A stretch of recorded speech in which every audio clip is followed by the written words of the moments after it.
for the sake of the association. Invest in a relationship amongst yourselves. Invest in relationship amongst yourselves. What have you got to lose? What people say, when you hear people say you are stronger together, is so true, it's untrue. Yeah.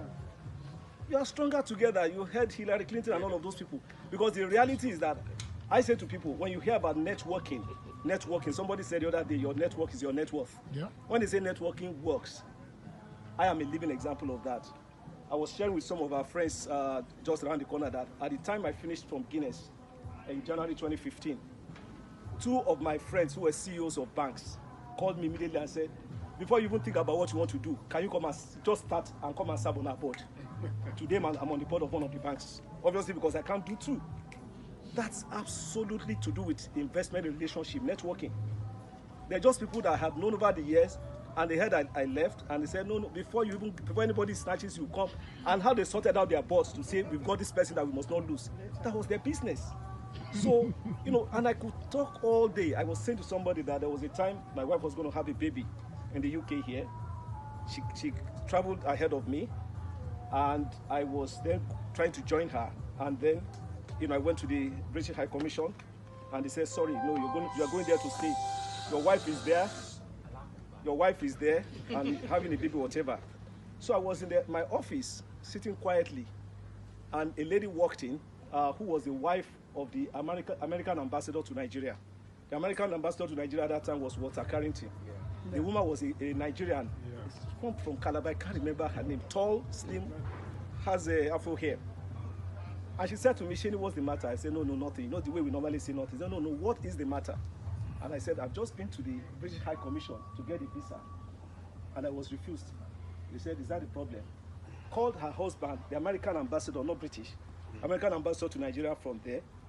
The next thing I found myself was sitting in the house of the American ambassador to Nigeria. And before you knew it, he called the British High Commissioner. And then here I was talking to the British High Commissioner. Do you have time to go back there tomorrow? I was saying to myself,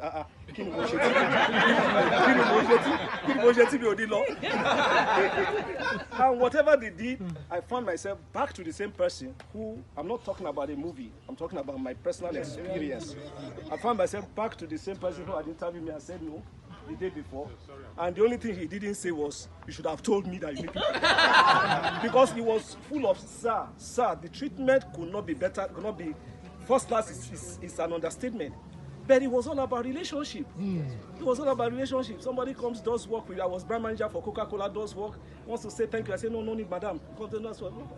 So just invest in relationship.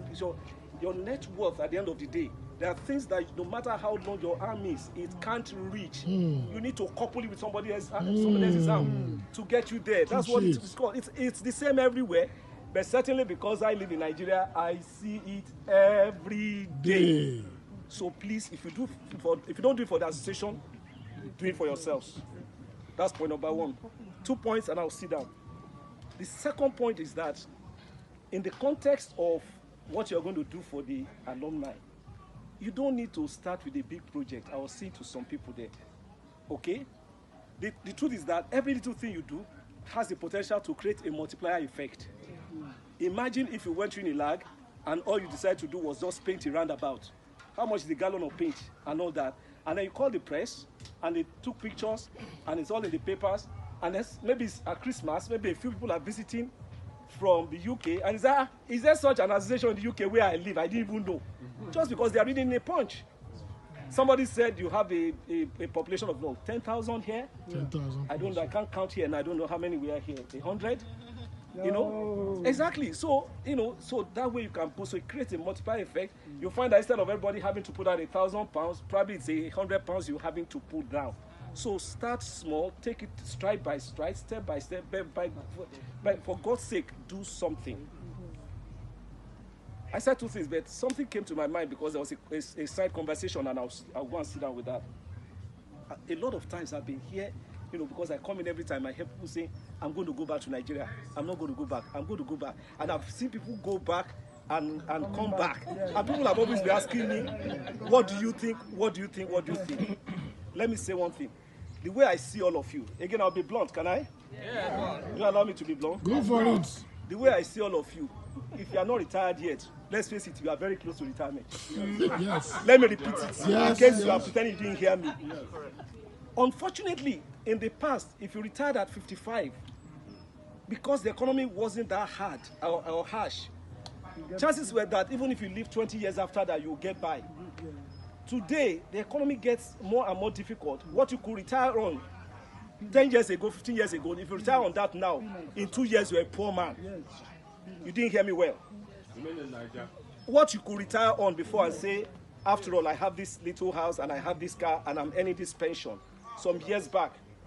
Today, certainly in Nigeria, if you retired on that, within a short time, you get poor. How many of you would have experienced the fact that even these days, aside from the fact that you conduct a wedding for your daughter or your son, you have to